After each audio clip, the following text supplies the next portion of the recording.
I had this celebration 3 years ago before COVID came and destroyed a lot of things. And but I thought I'd tell a story about how Gareth and I first became married.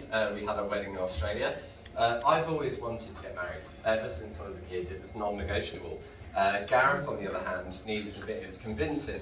So I saw a PR stunt for an alcohol delivery company called Jimmy Brings in Australia. And they were offering a shotgun marriage for $250, included a bottle of Moet, a celebrant, and flowers. So I thought, right, this is my chance. So I gave Gareth a call, and I said, where are you? And he's like, on the bus. And I was like, right, how long are you going to be? And he said, oh, about an hour. I said, well, you've got to make it in 30 minutes because we're getting married. That was the end of it.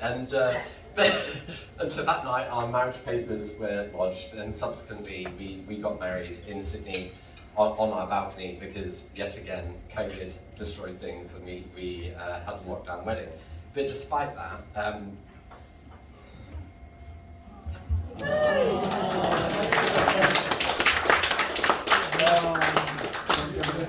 Gareth is my best friend.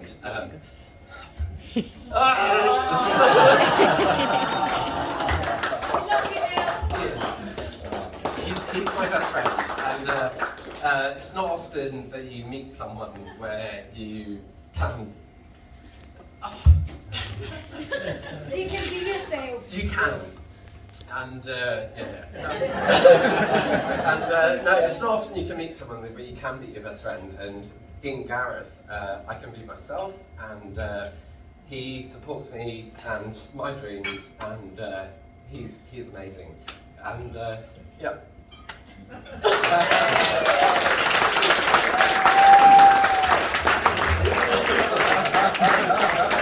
don't look like so the last one.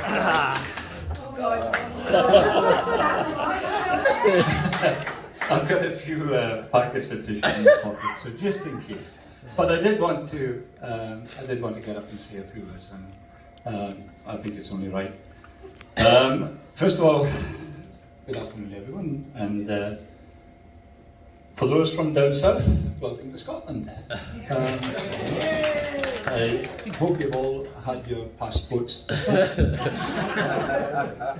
I would like to say a few words on behalf of Lynn and I. Well, that's a lie, actually. The word like is a bit strong, but I feel if I didn't do this now, then I would regret the lost opportunity for the rest of my days. Hopefully, if I can get through this without consuming too many boxes of paper tissues, then I'll be delighted.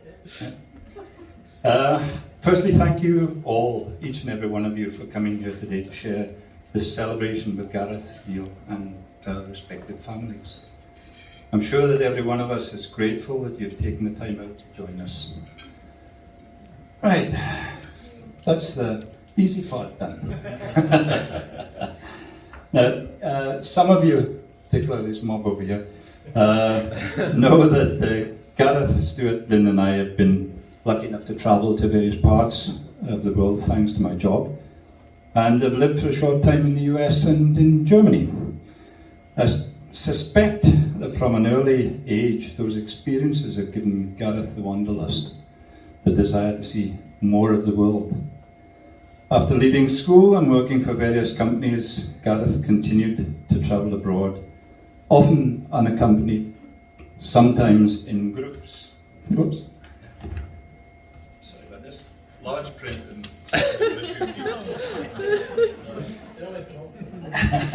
he's travelled to places like Israel, where he worked at the kibbutz, and to Thailand, to Greece, South America, Australia, and various other countries.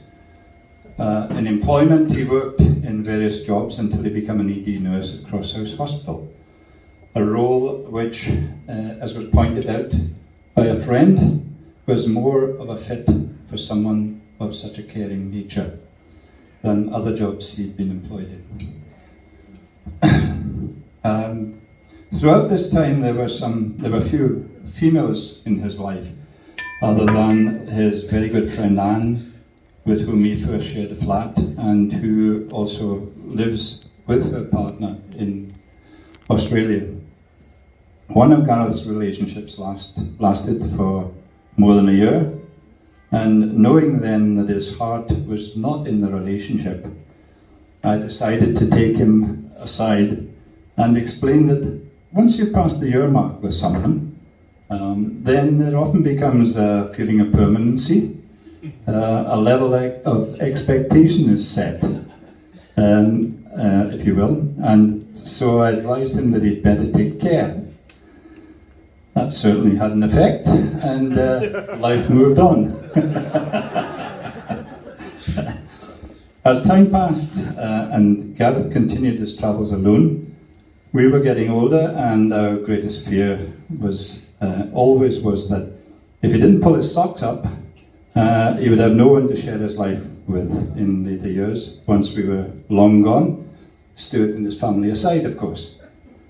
So, with no suspicion whatsoever of his orientation, and with Gareth giving nothing away to any of us, I began dropping hints, suggesting the names of girls who might make excellent partners. Whoops. The only response I would get is, nah, I don't think so, Dad. And then, in response to my question, why not, Gareth? There was stony silence. So, excuse me, while I turn the page. Only can come.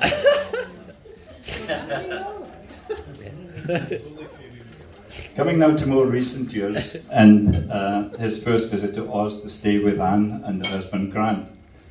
Anne obviously knew Gareth better than we did in many ways. They had been besties for decades. She had suggested to Gareth that he might want to come over to Sydney and see what life down under had to offer, which he subsequently did. It was, after all, a much more liberated city than Glasgow in many ways. Gareth returned to the UK and in 2010 decided to find a job in Australia, and later that year moved to Sydney with the intent of maybe moving on to New Zealand later. Naturally, the decision to emigrate came as a shock to the whole family, but I would like to think that we're all supported. It was sometime after his move that he had met Neil, and after he had met Neil, that he disclosed to us his true situation. He was gay and had met someone he loved in Sydney. At this time, little clues had begun to surface, and I had begun to question his brother as to how much he knew.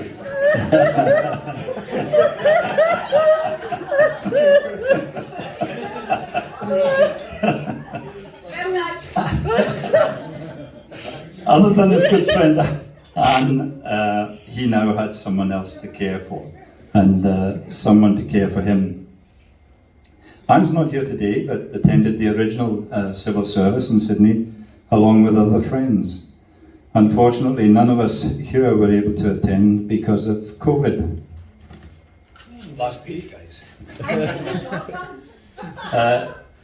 Looking back now, I can understand why those in the LGBT community sometimes delay coming out in this world.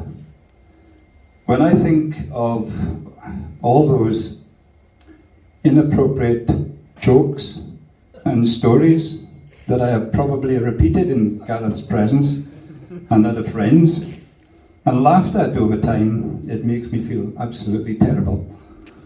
How ignorant we were of how people in this community must have felt when these situations arose. Sometimes I wondered, if only I had, then what? The lift that we get is when we tell ourselves, well, if things had been different and he hadn't immigrated to Oz, then he wouldn't have met Neil, who is such a perfect match for Gareth. Yeah.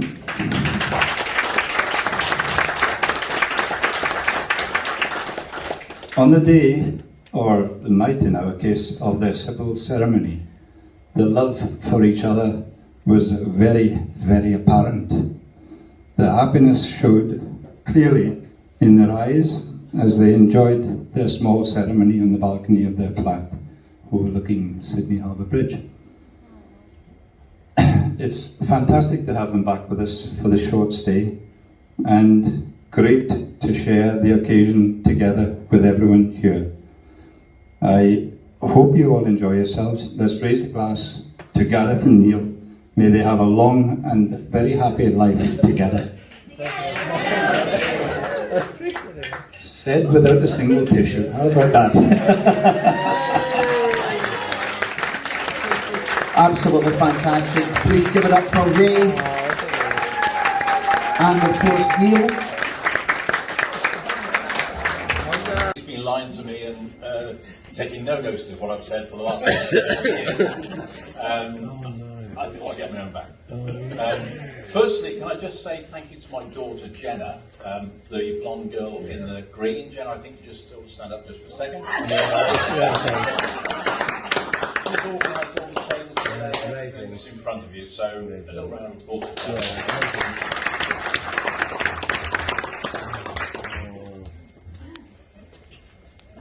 When my wife Martine was carrying Neil, she had the usual scan, and yes, Neil, they did have scanners in those days, and he was described by the nurse as peaceful and rhythmic.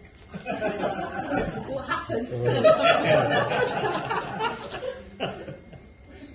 Peaceful he was, very peaceful for about the first 15 months, when his wild child tendencies came to the fore. When he was about 15 months, we took him on holiday with Jenna to Lanzarote with my parents, and Martine asked my mum to look after Neil just for a few minutes. The next thing we heard was shrieks and screams from around the pool area. Neil had bolted and jumped headfirst into the deep end, fully clothed, at 15 months. So, living life at the full. What made it worse, a couple of days later, we did it again. Moved on to nursery school, and he was described as kind and caring. And we seem to remember he spent a lot of time entertaining young girls. In fact, he's been a bit of an entertainer for most of his life. For those of you who are old enough to remember, there was a child comedian entertainer called Chaney Mallet. And he ran a show in Bournemouth one year, and Martin took Neil along. They wanted volunteers, kids volunteering from the audience. Neil jumped up and down on his seat, shrieking and hollering, putting his arm in. Does it sort of sound familiar at all? Yeah. And needless to say, he got picked out, and he won the competition and brought this whacking great spongy mallet home, as I recall. That was a start to it, I think. At age 7, we went to a parents' evening, and we were told that Neil would never be able to take exams, that we should consider the apprenticeship route something practical, because he wasn't academically bright enough. Martin and I were pretty educationally focused and weren't going to put up with that. So we tried our best over his school years to keep him on the straight and narrow, which, as you can imagine, was a little difficult and had its moments. I still blasted my exams. But he got his GCSEs, he got his A-levels, and then he went off to Southampton to study archaeology. And when I said 6 weeks in Hungary in Shetland batter, I was done. So anyway, that lasted about 1.5 years, and then we had to do it all over again at Kingston, costing us a fortune. And I'm proud to say that Neil came out with a first-class honours degree.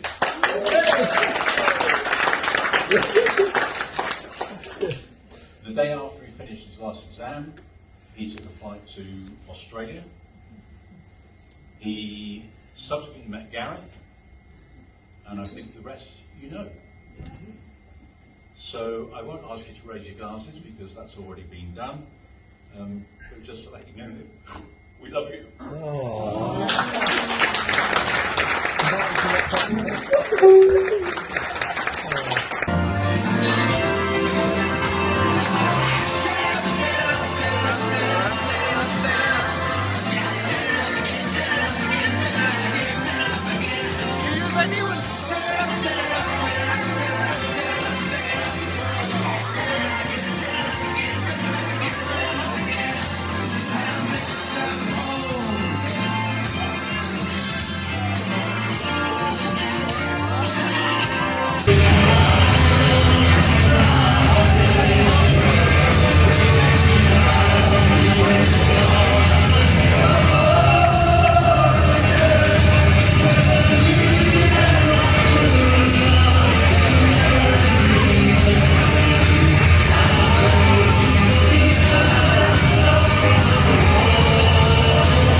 What's the word for the happy couple?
Race the road for the happy couple.